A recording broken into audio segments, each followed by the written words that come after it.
அவ்வளவுதான், அப்பவே தீர்ப்பு. கரண்ட் போயிடுச்சே, சொல்லு.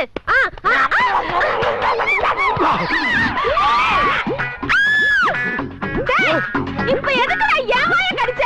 நான் எதுக்குமா ஓ வாயை கடிக்கிறேன்? நான் தேடி வந்த வாய் வேற வாய், ஓ வாய் தான் குறுக்க வந்துருச்சு. என் வாயை குறுக்க வந்துருச்சா? என் வாயை கடிச்ச உன் வாயை மல்லக்க போட்டு உலக்கையில நெல்லு குத்தல. எங்க உலக்க? எது வாயில நெல்லு குத்த போறியா?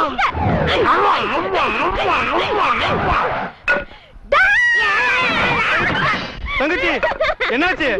அண்ணே, குருட்டு போன விட்டத்துல பாஞ்ச மாதிரி ஒருத்த வாயை கடிச்சிட்டு ஓடிட்டானே. கடிச்சத பார்த்தா மனுஷன் கடிச்ச மாதிரி தெரியலையே. எதுக்கு இப்ப கத்தி கூப்பாடு போற? சட்டுப்புட்டுன்னு யாருக்கும் தெரியாம இவள கடிச்சவனுக்கு இவள கல்யாணம் பண்ணி வச்சிரும். அப்படி ஒரு சம்பவம் நடந்தது, அவனையும் கொல்லுவேன், உன்னையும் கொல்லுவேன். அப்படின்னா அந்த கல்யாணத்துக்கு நான் சம்மதிக்க மாட்டேன். போடி. ஒரு மனுஷன் கிஸ் பண்றப்ப ஆடாம அசையாம அப்படியே லூசுல விடணும். அதை விட்டு